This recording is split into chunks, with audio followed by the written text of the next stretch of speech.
when is it disclosed, the time and the timing, and also this how is it disclosed. So what are the channels? What are the ways in which we disclose information? And then we decided that we were going to do what we've called, or what is called, a scoping review. And this is quite different from what's called a systematic review in the literature, because with a systematic review, you set some pretty hard boundaries about what's in and what's out.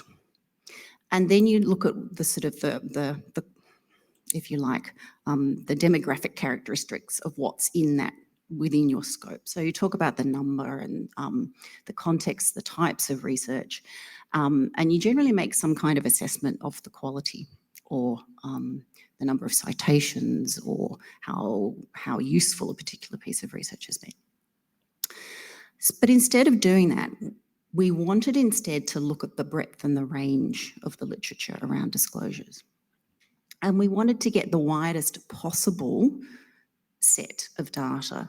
So if you like, instead of sort of going vertically and drilling down within boundaries, we wanted to go horizontally and to kind of develop a map or a landscape of what is there in the literature around disclosures for charities. And so what the purpose of this review is to come up with something that is descriptive, not exhaustive. We're not trying to say we've done everything within these boundaries. There are no boundaries. It's a very wide scoping review of what is known. I apologise for this slide. There's too much text on it. I know that up front. But time restrictions, and I would love to have gone through each of our research questions separately. Not possible, so they're in the first column on the left of that slide. The second column we've titled Key Themes, and that is what we were sort of looking for or finding within each of those research questions. So they weren't the answers to the questions, but they were how we thought about the information that we were finding there. So for the first one, what information is disclosed? We were grouping that according to financial, social, environmental, and governance information. For example, the fourth research question around when disclosures are made, there we were looking at time and timing. So that was due dates, of course, for regulatory reporting. But we also found disclosures that were made around calendar events, sort of times of the year. And there were also disclosures that came at the end of things, if you like. So when a program finished, when a project finished, when something ended, when maybe an organisation merged with another. So there was disclosures at endings as well. And then that third column was where we looked at these voluntary or regulatory disclosures, so things that came from inside the organisation. That was their origin. And for example, here for the second research question, this tended to be where we're looking at why or for what purposes research was disclosed.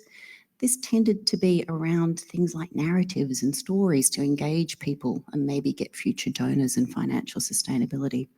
Obviously, it was also around compliance and maybe looking at research question number 5.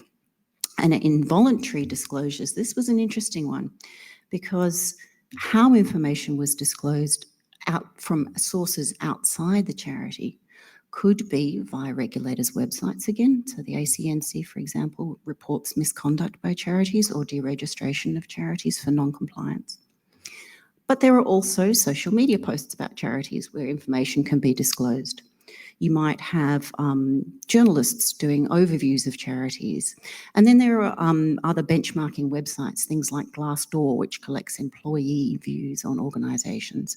There's GuideStar and Charity Navigator. And these are all sources of assessments or scores of charities. And the charities are not necessarily involved in those. So again, that's the way we're looking at involuntary disclosures. So the full paper obviously goes into more detail about all of this. Are the papers available for download through the app or the website? Yeah, anyway, they're fantastic, thank you. So again, time restraints, but some interesting findings and some interesting absences from the findings, because I think it's always interesting to look at what's not there as well as what is there. There really wasn't much in that involuntary disclosures column. I think if we go back to that previous slide, as you would expect, a lot of the literature is clustered around the first question what information is disclosed, and around the second column, the voluntary disclosures. So in the literature, you know, this wasn't a systematic review, but there is a huge concentration on financial information that is voluntarily disclosed in the form of reports. So, yeah, the involuntary disclosures, I think, is a huge gap. And remembering too that involuntary doesn't necessarily mean hostile. It can do, but it doesn't necessarily. There can be reviews of charities that are done from outside the organisation that are not negative, they can be positive. I think the how of disclosures is also really underexplored, and that was interesting because I think that's been a theme from this morning. There's been a lot of talk about, you know, Anthony mentioned the idea of people receiving information in bite-sized pieces, and David talked about the need to keep it simple. And I think, was it Graham, you were talking about literacy skills, and, you know, the idea that people have to be able to have information given to them in a form that is useful to them, you know, acceptable to them. There's also this unquestioned assumption in a lot of the literature that all disclosures are in the form of text or written. And a lot aren't, because a lot of disclosures, particularly by charities, use images. That's a really important part, and I think it's completely under-recognised in the literature. There's also things like, you know, verbal things, people making speeches, videos, things like podcasts. There's a whole realm of disclosure that doesn't happen in the written form, and I think we completely ignore it in the literature, or have done to date. I think there's an issue that came up around equity of disclosures, and I think that's something that's come up this morning again, is the idea that just because you publish something in the public domain doesn't mean it's equally accessible to all people.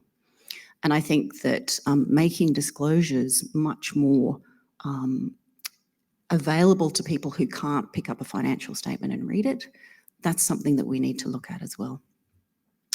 And then there was a really interesting paper that in a German context, which led to this interesting point about the last one, the veracity and completeness of disclosures. It was a German study, and it looked at the graphs and charts of German non-profit organisations in their annual reports and how accurate they were.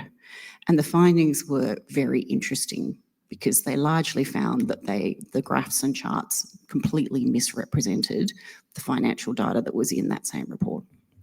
So I think there's a really interesting study to be done there in an Australian context also. So the contributions of the study, basically we found that a lot of the research is insufficiently specific and nuanced about the kinds of disclosures that they're actually talking about. They say this study is about charity disclosures, but they don't say we're talking about financial disclosures in annual reports, or they don't say we're talking about involuntary disclosures through charity ratings websites. So one of the things that we would like to see as this paper develops and the framework becomes a bit more sophisticated, is it being used to say, okay, my research is here. I acknowledge that there's all these other things. They're not within the scope of my study, but nevertheless, I can be very precise about what the contribution and the design of the study is. I think that also links back to the idea of gaps in the literature that HDR students could pick up in an Australian context. I think that's an important contribution as well. And I think some of the things that I mentioned on the previous slide, this idea around we don't have enough on involuntary, we don't have enough about time and timing, we need research on non-disclosure, we need research on non-written disclosures, and it'd be interesting to see some things around equity in disclosures as well. Of course, there are limitations. The scoping review that we've done makes no effort or attempt to synthesise what the quality of evidence is in these studies. All we've done is says, here's a map, here's the landscape. Look, over there, there's a tree, over here, there's a mountain. We're not trying to say this study should carry more weight because it was more robust and more rigorous and it had more empirical evidence. That's not what we're attempting to do here, but it is a limitation. And I think one of the other interesting elements here is that there are questions of language that arise. So what we call a disclosure in an Australian context or in a Western context or in English may not necessarily equate to a disclosure in another language. And I think quite often as a researcher, you go, oh, look, there's a knowledge gap here. And it may not be a knowledge gap. It may be a labeling gap where we've called it something. Other people, from another background or in another language call it something else. And we're saying, oh, there's nothing. Well, there isn't nothing. We just don't call it the same thing. And I think that also goes to this idea that if we have a word disclosure that means this and this, but there may be other words that that are used in other languages and we translate them as being disclosure, but they aren't. And I think this is particularly interesting for me working with a colleague who speaks multiple languages. Sadly, I don't. And I think there are really, really valid questions that arise here that we tend to overlook. So I repeat, this is a work in progress, this paper. This is the first time we've shared it. We would love your thoughts, your feedback, comments on what have we missed, because we've missed things. I can promise you we've missed things. What should we add to it? What publications are out there that, you're sitting there thinking, God, this is so relevant. I hope they've included it. So we'd really encourage people to please get in touch with us and give us your feedback on the study, what we could include, how we could improve it. And to that end, those are my contact details there with email, Twitter handle, and of course through the AFAANZ conference app as well. So again, thank you for your time on a Sunday morning.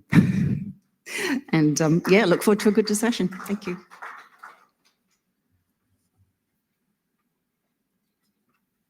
Thank you, Alex. We are kind of back on track on time now. Our next presentation is about measuring volunteering in Australia, and we have two great presenters, Craig Ferner and David Gilchrist.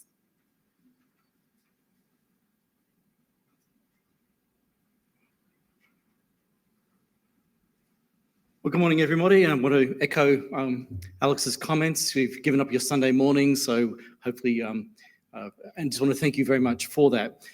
Just by way of disclosure, David and I have been working on this paper together. However, the last part of this paper will be as much a surprise for David as it is for the rest of you. So I want to absolve him of any responsibility for the final comments. It is a work in progress, so we do look forward to your comments and feedback. Particularly as I'm not an accountant and I'm attempting to interpret and understand and build forward applications of the accounting standards. So we're looking at defining, measuring and reporting volunteering in Australia. And I'll be doing the presenting. David, if it's okay, we'll get you to come in on the Q&A at the end. So is that, that one? There we go. I also want to acknowledge the Turrbal and Yagara as the First Nation owners of the lands where QT now stands. And also the apologies if I say this wrong, but the Wurundjeri Warang and the Bunurong Boon Warong peoples of the Eastern Kulin, and pay respects to the elders past, present and emerging. And all of the lands, the traditional lands, are indeed lands of research, learning, teaching and trade. Of course, Indigenous peoples have always traded. So the research questions we're looking at today are, why do we measure? Why should we bother measuring this notion of volunteering? Why should we report these? What's the importance of the study? Secondly, how can volunteering be understood for the purposes of charitable accountability in Australia? And there are, the challenge here is multiple definitions. And finally, how can volunteering be measured for the purposes of establishing fair value under AASB 1058? So in terms of valuing volunteers at an organisational level, there's a lot of interest in how to value them, what value, what contribution a volunteer is making. And there are a range of definitions that are different by sector, by different countries. Even within Australia, there are multiple definitions, and we'll talk about those in a sec. There's a range of methodologies and approaches to how one might measure the value of volunteers, but perhaps lacks a conceptual scaffold on how it might actually happen. There's a lack of practical guidance on how to provide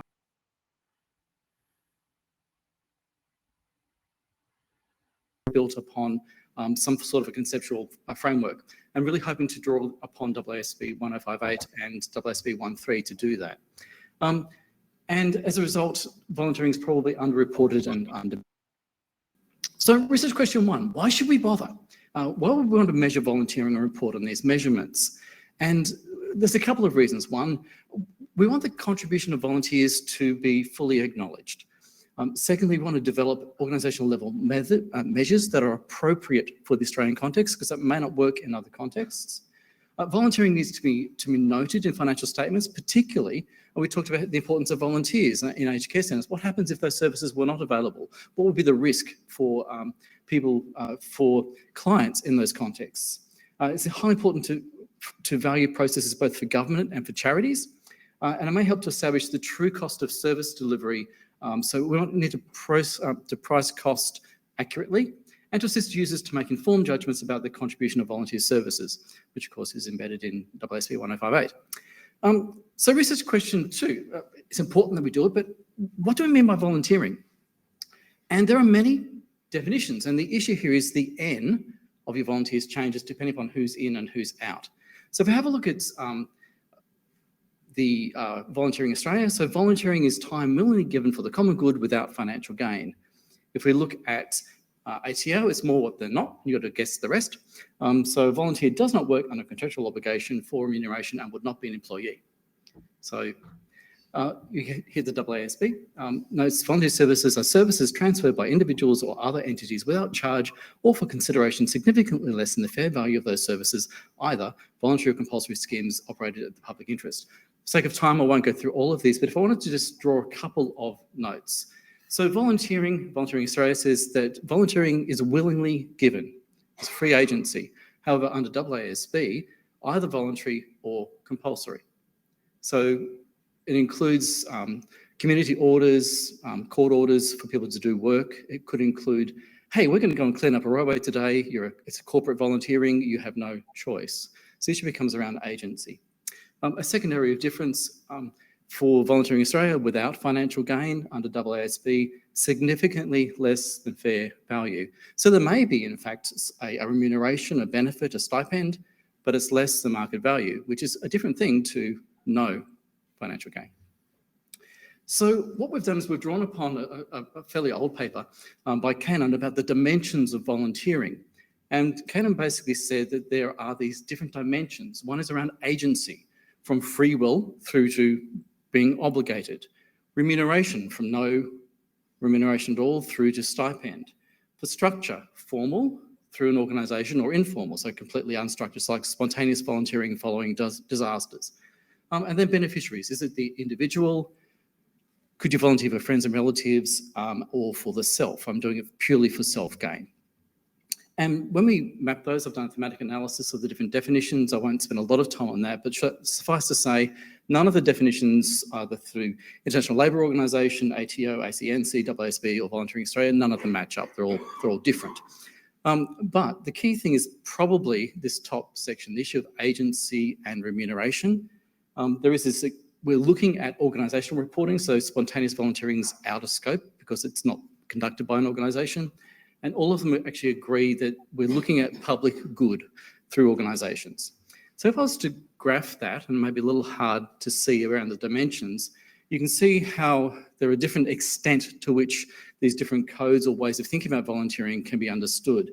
And AASB, who are here in force today, will be pleased to note that this has the broadest definition against those schemes. And so we're going to actually adopt AASB as the framework around what we're actually measuring in terms of defining volunteers. Research question 3, how can volunteering be measured for purposes under establishing fair value under AASB? Now we can look around the room, and particularly if I see looks of confusion, I know I've erred, but hopefully we're on a roll. So under AASB, there's of course the public and the non-profit. I won't spend a lot of time on this, but basically the difference between mandatory reporting and voluntary reporting.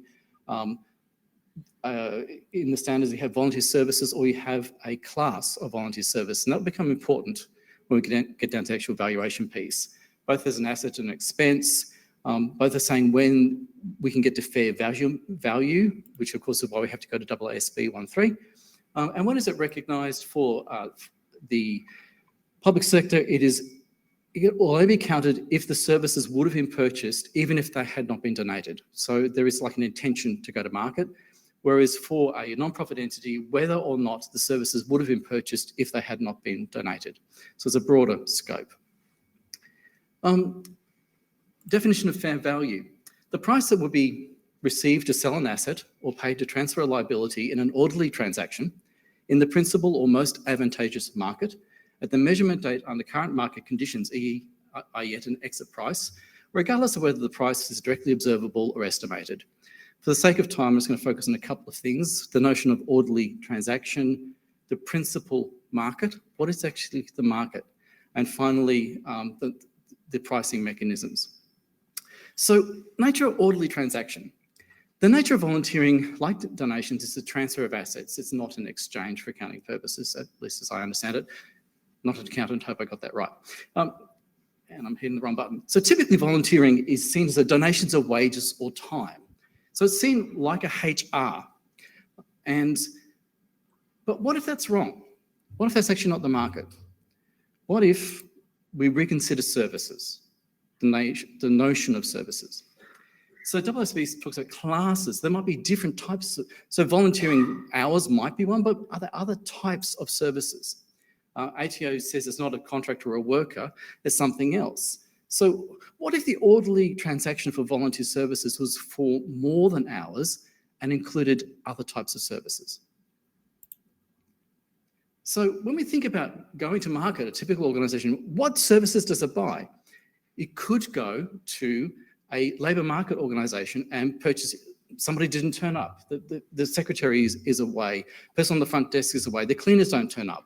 You might be able to get in somebody for a provision of labour.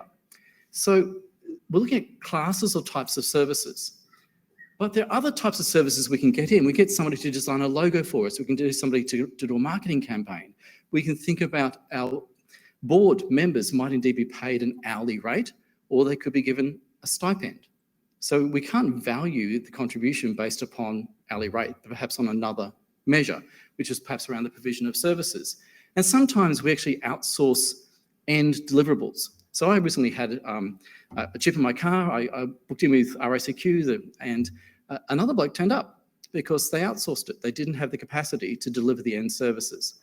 So if you think about volunteering as a service, if we reframe volunteering as a service, then the provision of, we can think about volunteering as labour hire. We're getting in people to do particular services within our organisation. So they're contributing as like an input. What about volunteering as an internal service?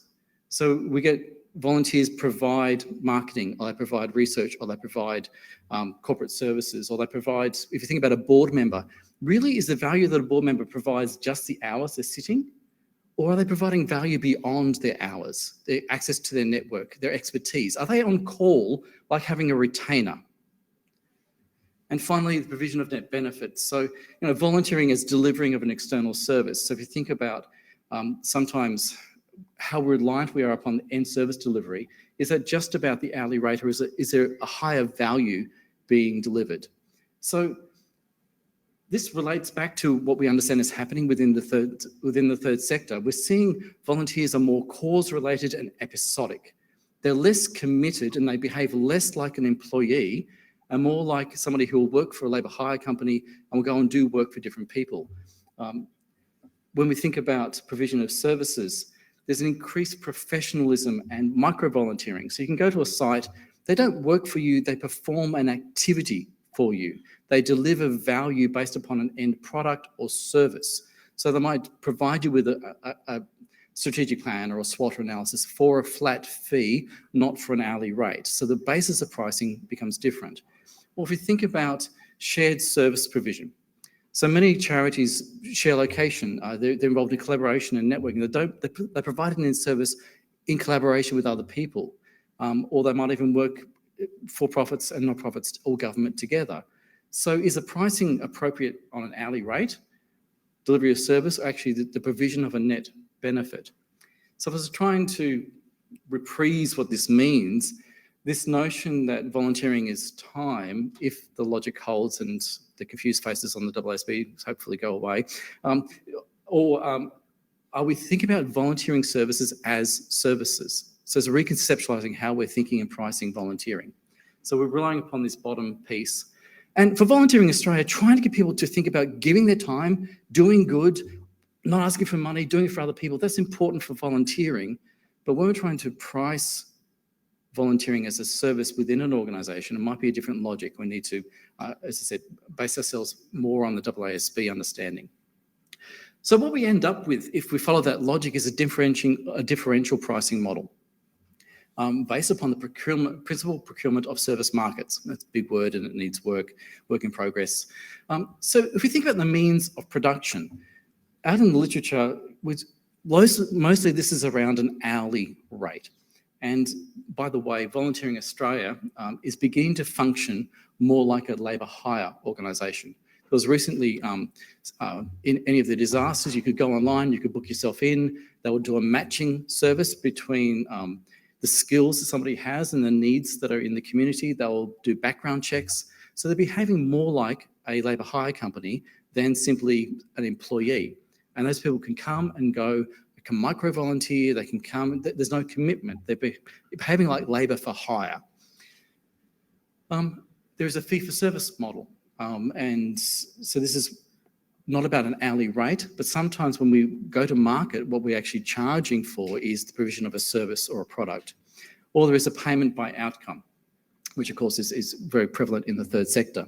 So in terms of what's in the literature, you have a whole then range of different ways of pricing. So you have an opportunity cost. So if you think about somebody who's a corporate volunteer, you're not producing outcomes for your organisation. There's actually kind of a net loss. So you think about opportunity costs for that organisation.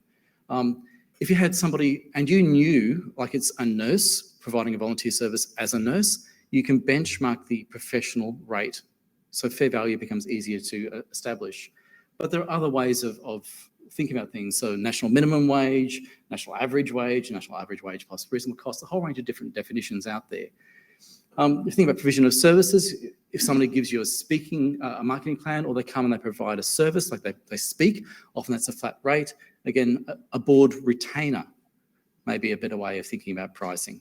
And then we get to the delivery of services. Think about a guide dog. Can you reduce the value just to an hourly rate? What happens if that guide dog is not trained properly? That's your end service delivery affected. What about rural fire brigades? Can we really just reduce the contribution based upon hourly rates? Or should you actually look at an equivalent, which is putting a full fire brigade into that area and doing a net benefit analysis? So fair value, though, has a whole range of other things. It has 3 approaches. I'm suggesting we do a market approach. 3 input levels based on basically certainty. So, is there other observable inputs? Are there quoted prices at level 2, or is it unobservable? And this is very much work in progress. What we can start to do is to look at, if we think about volunteering as different types of services, then we can start thinking about, well, how according to the pricing levels under AASB 1.3, can we actually peg this at a decent rate? So teaching, nursing, we can probably say that we know what the hourly rate is. We know what that's going to be. What about professional wages close to those being performed? So I was aware a while ago that Uniting Church worked out how they're going to fund their ministers based upon a teaching award. So they found an equivalent award and said, well, that's equivalent to how we're going to fund our people. And they funded them regardless of performance and size. They simply said, you're going to be a teacher no matter the size of your congregation. So it was an approximate. Or perhaps if there's no market, we don't have an equivalent market, we might end up down into the average wage. Internal services, we get a little bit more tricky. And then, of course, the provision of external services, perhaps something like a net value or non-financial valuation, so we end up in the dark arts. And this is where it gets far more tricky and far more opaque. But if you like, there is probably some areas in terms of valuing volunteers, particularly at the means of production. We've got a lot of labour data. We might be able to price easily. Provision of internal services, if we can get some sort of benchmarking around the cost of different types of service provision, that might work. And provision of external services, it's far more tricky. So keen on your feedback. So next steps really is hopefully we can work with the ACNC to flesh this out, make sure it makes sense, which I hope it does. looking to pricing, not just the contribution, but what if there's a loss? What if all the cost involved in getting a guide dog and it's wrecked by a volunteer? That's not a contribution, that's a loss. How do you price that? Why are there so many religious charities, over a third on the register, with no staff and no volunteers? And we suspect they don't regard what they're doing as volunteering. They're calling it something else. So it's possibly a naming issue. But again, there's an under registering. Potential tax deductibility for corporate volunteering, if it is indeed an opportunity cost. And if workers for charities are paid less than market value for their jobs, should the balance be valued as a net benefit or contribution of volunteer hours? So that's it for me. That's some time. Hopefully that made sense. If not, I take full responsibility, and David, you're absolved. But to me, it makes sense, and perhaps I can clarify anything as we go forward. Thank you.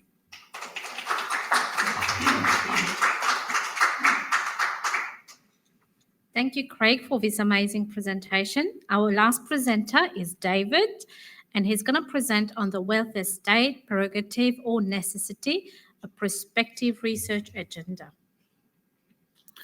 Thank you very much, Ushi. And can you see my slides now? Is that working okay? I'm going to hope that it is and that you can see me okay. I'm sorry, I'm working from a laptop because our university has decided this weekend is the weekend to do all of their work on IT. This weekend is the weekend to do all of their work on IT. This weekend is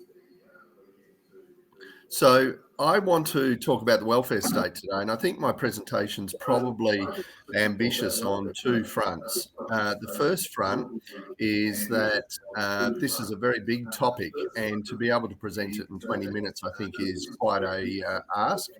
Secondly, though, it is also quite a ask in 20 minutes to suggest to you that there's actually a connection between accounting research and this issue of the welfare state. And I hope to, if not cover off everything, it's certainly to raise awareness or perhaps even interest in this particular topic for future discussions.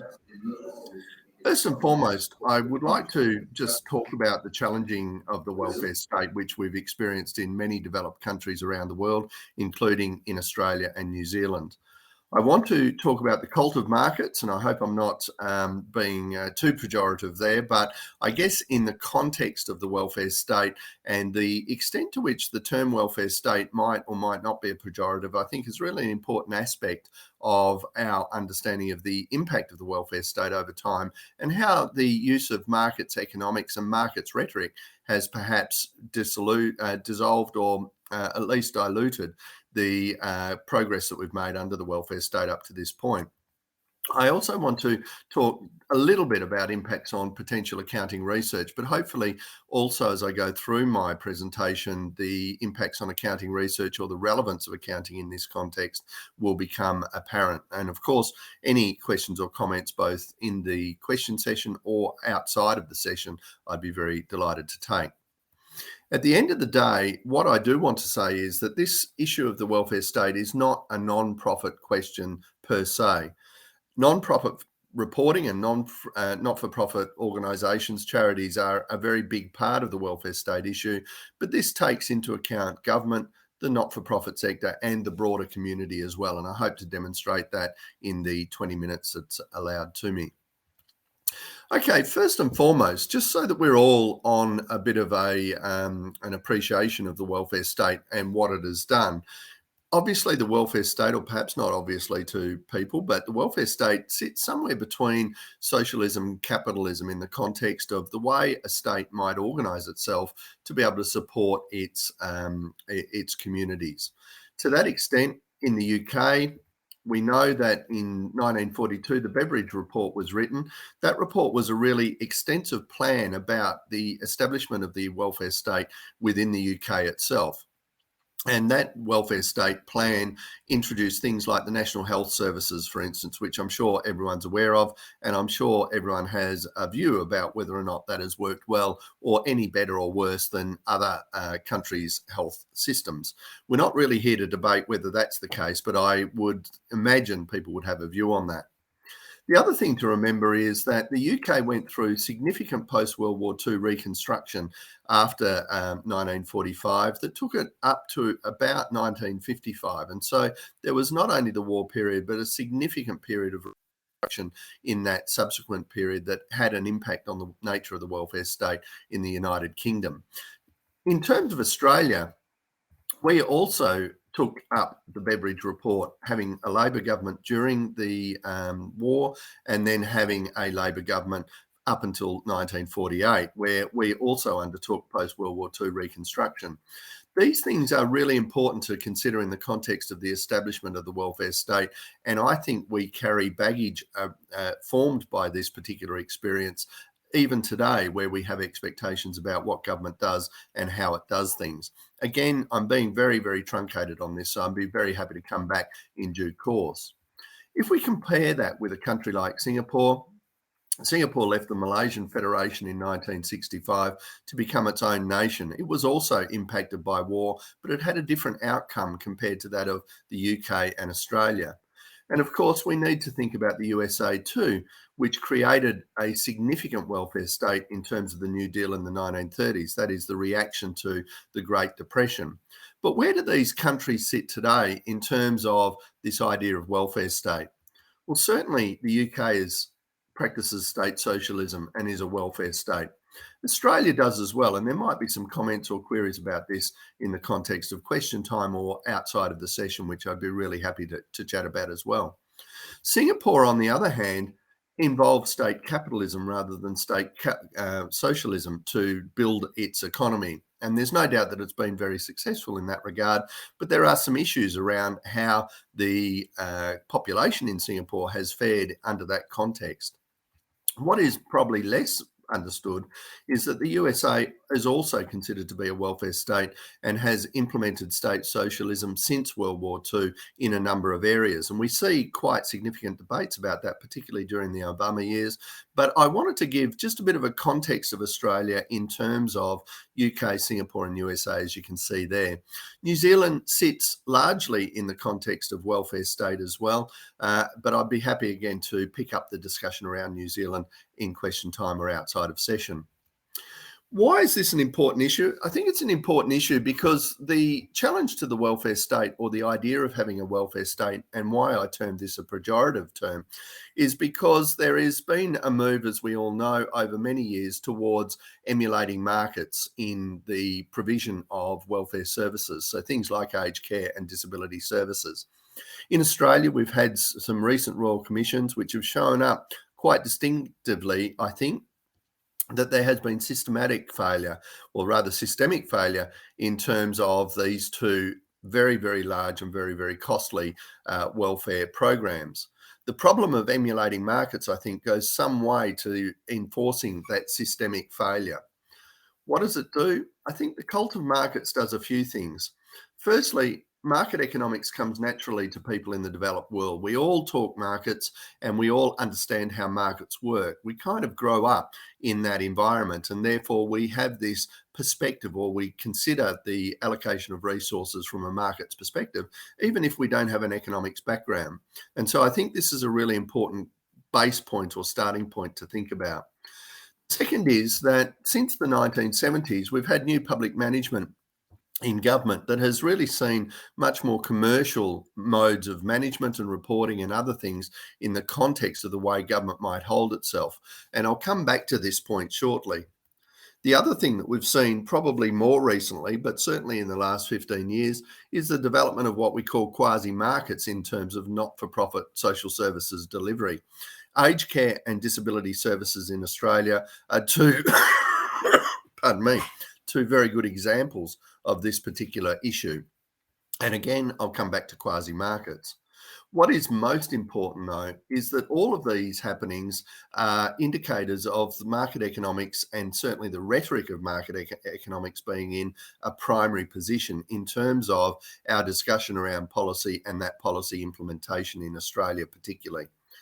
It demotes equity, and I'll come back to that comment, but I think this is a really important consideration when we think about the evidence that have been put before two royal commissions and the findings of those royal commissions, equity is certainly a big issue in the context of how resources are being allocated and how we determine whether or not those systems are working properly.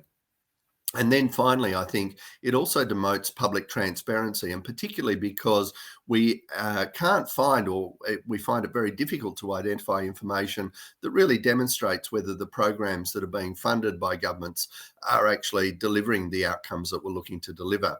So again, we're seeing some of these terms come into the debate, but particularly in terms of accounting, how does accounting help or support these ideas of ensuring that equity is a primary focus in terms of program delivery, and also how we ensure public transparency about the very, very large cost of social services to the public purse. In terms of public sector, just so that we're all on the same page, new public management was introduced about 50 years ago now.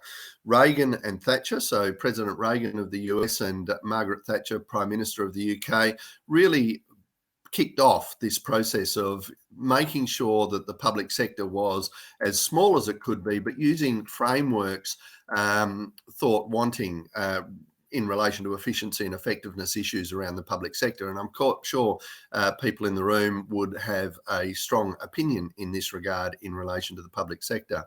But at the end of the day, Reagan and Thatcher thought two things about this. One was that public sector could only be efficient and effective if it adopted commercial management processes. And I must warn everyone, I'm being very, very concise and summative in this description. I'm very happy to open this up a little bit more should people like that in the question time. But also this led to our discussion about small government and the idea of having a small government, which I think is really a problematic issue in itself. We're not really concerned about small government. We're concerned about efficient and effective government. And I think those two things are very, very different. But nevertheless, Reagan and Thatcher had long and enduring impact on the way we look at the public sector, and particularly applying those commercial paradigms to the public sector's management, reporting, and other frameworks. I think the other element that's really important in relation to new public management is the impact on governance frameworks, which has been significant. And this is particularly significant in a country like Australia, where parliamentary sovereignty is challenged in terms of the ability of the people to be able to vote members into parliaments, and then to have those parliaments as the supreme or arbiter of power and a program evaluation, if you like, in the context of human services. What does that look like? It really means that essentially the executive has primacy over parliamentary capacity in the Australian jurisdictions. And I'm, again, very happy to talk about that a little bit more, but it has impacts in relation to accounting from the point of view of auditing, of the point of view of transparency, and the point of view of the allocation of resources to the parliament, which I'll go through shortly. And therefore, in this notion of new public management, the parliamentary watchdog's capacities are quite markedly reduced. For instance, if we think about the Auditor-General, the Auditor-General in each jurisdiction typically reports to the Treasurer. That is the principal person or the principal activity that the Auditor-General is actually undertaking the audit for. And notwithstanding in each jurisdiction, the Auditor-General has an obligation to report to the Parliament. The actual executive has power over the Auditor-General because they allocate the resources to the Auditor-General. And we saw about 2 years ago the Commonwealth's Auditor-General having their appropriation reduced by 14% in order to allow for savings, but probably in response to that Auditor-General's very, very significant work in terms of uncovering inefficiencies and ineffectivenesses within the Commonwealth public sector. That impact includes the Ombudsman, it includes people like the Information Commissioners, Inspectors of Prisons, and Commissioners for Young People. Indeed, all officers of Parliament are typically paid out of the Executive's appropriation, and therefore there's a real issue around their independence and capacity to be able to report to Parliament as they see fit. All of these elements include ministerial oversight, parliamentary oversight and legislative restrictions, but it is very difficult for these people to be able to work with the parliament to be able to increase transparency. And again, very happy to open this up a little later on in the question time. What about quasi-markets on the not-for-profit side? So we've just talked about the public sector side. On the not-for-profit side, quasi-markets have been introduced, as I said before, over the last 10 or 15 years, probably unintentionally in a sense 15 years ago, but increasingly more focused and more determinedly over the last 5 to 10 years. Quasi-markets are really not markets at all. They're pretend markets. And I guess this makes sense in the terms of things like the disability service provision or aged care provision. The reason government gets involved is because the market hasn't been able to be created to provide those services. It can't be created for a number of reasons, not least of which, of course, is that most people can't afford the services, and also because the infrastructure and other requirements mean that organisations in the commercial world can't really invest. And I think this is a really important consideration when we think about the number of commercial entities that are involved in, for instance, disability services, and their nature, I think reinforces this issue of quasi-markets not really being able to deliver. But essentially, a quasi-market is a funding rationing arrangement that uses the rhetoric of markets to try and drive the behaviour of the demand side and supply side in order to achieve what might be considered to be market outcomes of efficiency and effectiveness. So in other words, what do? They focus on those transactional arrangements. They focus on the demand and supply side, so the actual provision, if you like, of the widget, and less so on the systems that are actually supporting those services. The impacts on public policy are quite profound, because when we look at markets rather than systems, we have the situation where we end up looking at those transactions rather than looking at how the system might better work to be able to be supporting services. So disability services is a really good example. There's a disconnection between the funder and the provider, because the funder reacts to a plan and the provider simply invoices the funder. But also there are really important considerations around the systems, because state government agencies and other agencies are involved in the delivery of services, but those services are not connected in any way using this quasi-markets arrangement. And therefore participants become the shock absorbers of change and the shock absorbers of non-supply of services. In fact, they become, if you like, the risk absorbers for the system. There are significant accounting research impacts, in my view, in this regard. I mean, sustainability has to be a very significant issue, and being able to understand the extent to which individual service providers are sustainable becomes a real issue from a financial perspective.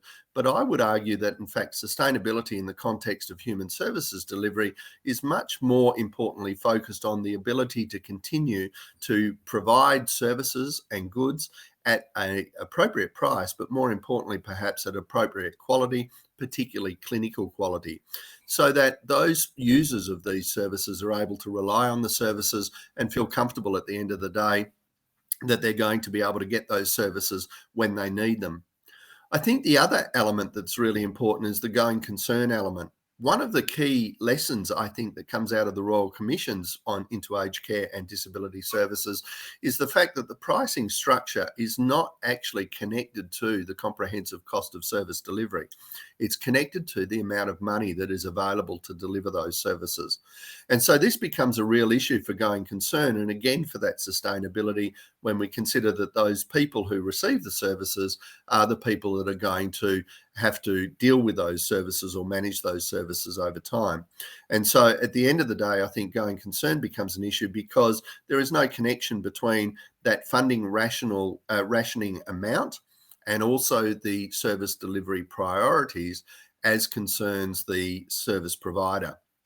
The final point that I think is probably the most ambitious point in the context of this presentation is the issue of outcomes measurement, which of course is an incredibly complex area. And we've heard speakers today already touch on the issue of outcomes measurement and the fact that regulators and others are also interested in this particular issue. I think this is the most important issue in the context of service delivery for human services for the reasons that I've already outlined. And I don't think it'll be a surprise to people that are listening to this presentation. Outcomes measurement is absolutely critical because this is where we understand the efficiency and effectiveness of the programs, and where we understand that those people at most risk, the most vulnerable people, are actually getting the services that they need, as opposed to getting parts of services or other elements. But outcomes measurement in the context of human services delivery means that there is a gap that government and not-for-profits need to fill in terms of how that measurement is actually undertaken.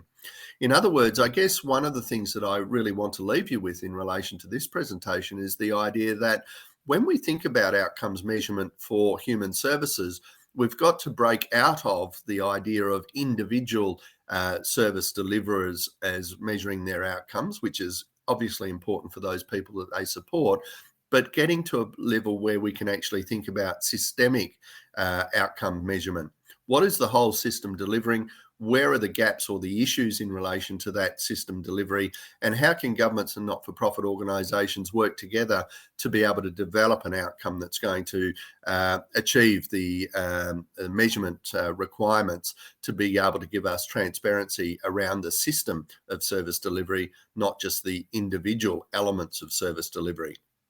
As I said, this is a really ambitious idea and a very ambitious thought, but I think a really critical one. And it means that we need to think about going back to welfare state principles rather than quasi-market principles or market principles in the context of discussing policy around human services. The welfare state, in fact, was set up to be able to drive the outcomes that government not-for-profits can achieve in human services. And so to that extent, I think we need to revisit this idea in the context of how we might report, and particularly how governments and non-profits might report in terms of systems rather than individual organisations. I've spoken very quickly. Thank you very much for the opportunity, and I'll be delighted to take questions if we can.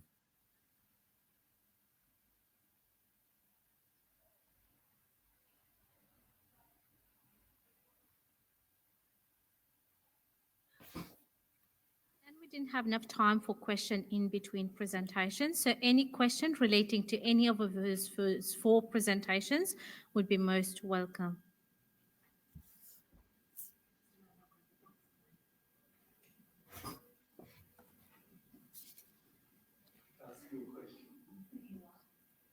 Hi, about the aged care and the 3 classifications.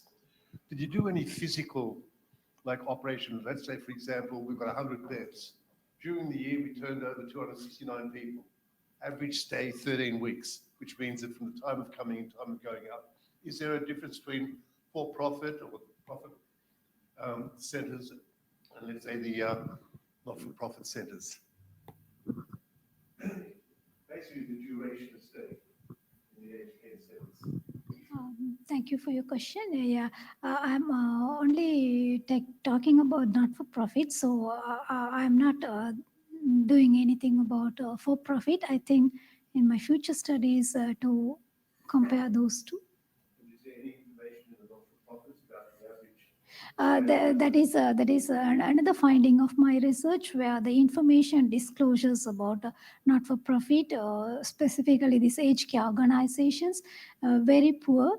Even the governance variables, even how many directors, small things, even not they are reporting. Just few organizations reported about those informations. So I'm highly concerned about their disclosures about even at least the volunteer numbers only they have given, and not about how many residents are there, or those things not there at all in their annual reports or even in their newsletters or websites.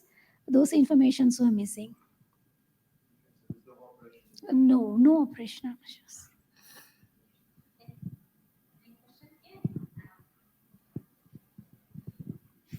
Thank you. And this is not really a question.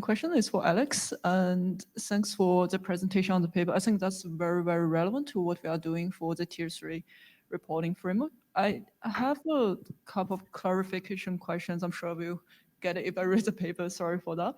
Do you look at all the studies around the world, or do you focus on specific countries or jurisdictions?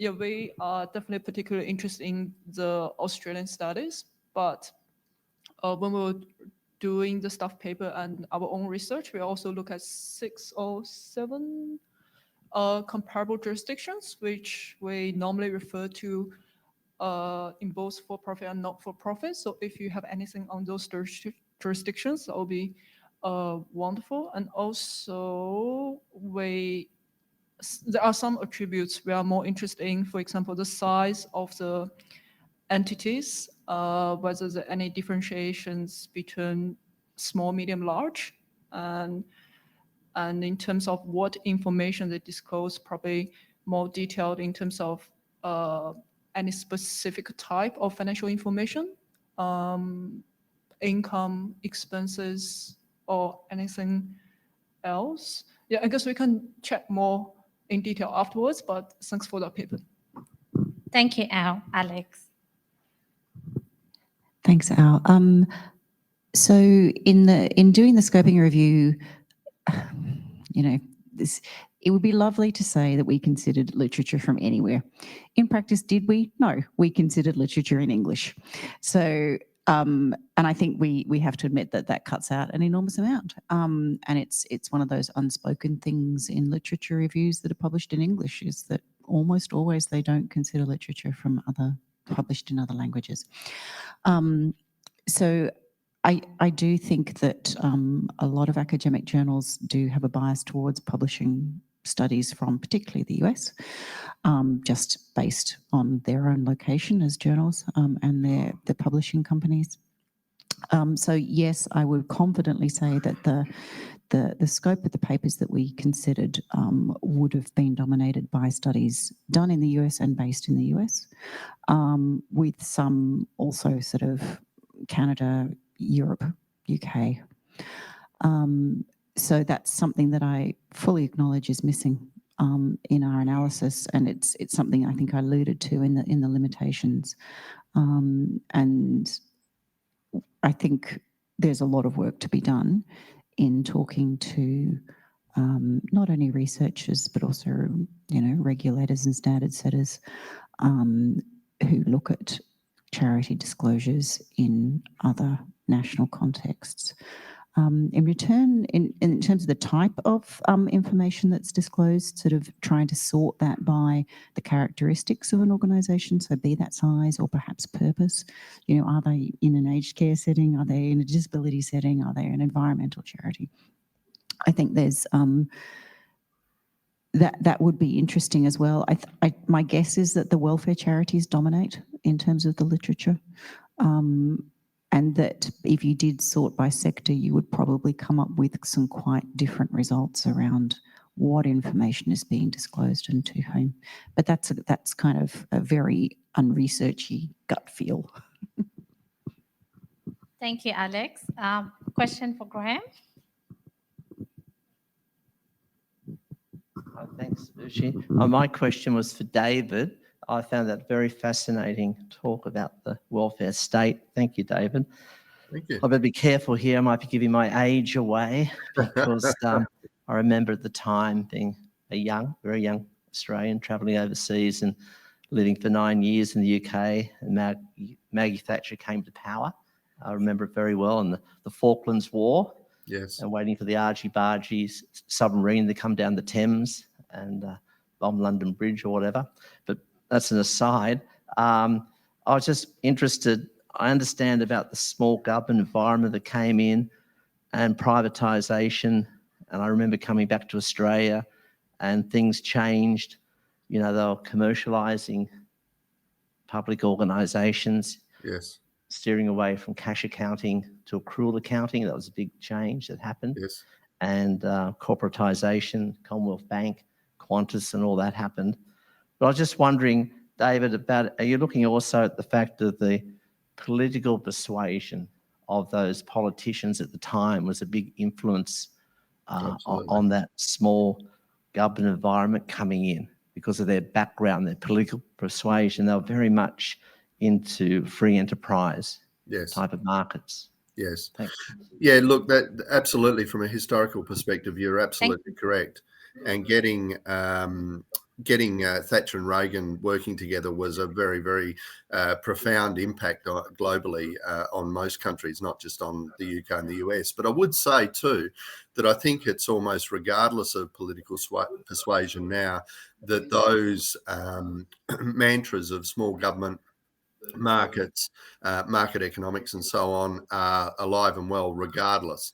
And I think that's why we really need to come back and revisit this concept, because at the end of the day, I think there's a real challenge needing to be made as to the extent to which phrases like small government are achievable or even appropriate targets for us. I mean, we want an efficient, effective government, regardless of what that size is. And I think at the end of the day, that impacts human services delivery. And I think the Royal Commissions have shown that not only does it impact human services delivery, but those people who are most vulnerable in our community are the ones that actually cop it at the end of the day.